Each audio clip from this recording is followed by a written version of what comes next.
নমস্কার বন্ধুরা, আমি শর্মিষ্ঠা কিচেনে সবাইকে স্বাগত। আজকে আমি আপনাদের সঙ্গে একটা মজাদার রেসিপি শেয়ার করছি, ব্যানানা শেক। চলুন দেখে নিই কীভাবে বানাই। আমি এখানে 4টে কলা নিয়ে নিয়েছি। এই কলাটা দিয়ে আমি ব্যানানার শেক বানাবো। আমি একটা মিক্সিং জার নিয়ে নিয়েছি, এর মধ্যে আমি কলাগুলোকে পেস্ট করে নেব।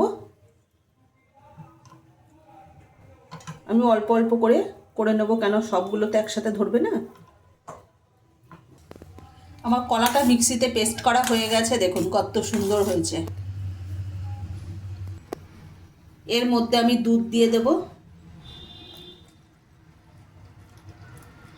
আর দুধটা সবসময় ঠান্ডাই দেবেন, যেন ফ্রিজের টেম্পারেচার থাকা সেই দুধটাই দেবেন, তাহলে ভালো লাগবে খেতে। এবার আমি একটা চামচ দিয়ে ভালো করে মিক্সড করে নেব।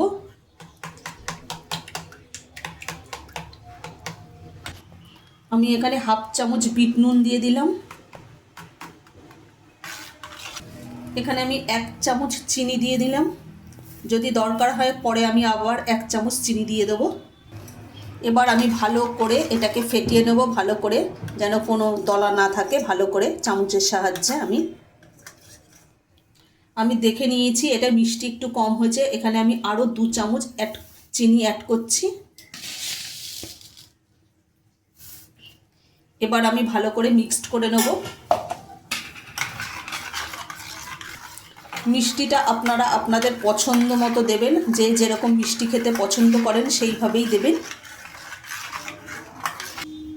আমার ব্যানানা শেক একেবারে রেডি। ঘরোয়া পদ্ধতিতে আমার ব্যানানা শেক একেবারে রেডি। আচ্ছা, যদি আমাদের এই শেকের রেসিপিটা যদি ভালো লেগে থাকে তাহলে লাইক, কমেন্ট, শেয়ার এবং সাবস্ক্রাইব করতে ভুলবেন না। আর অবশ্যই এভাবে বাড়িতে বানিয়ে খেয়ে দেখবেন।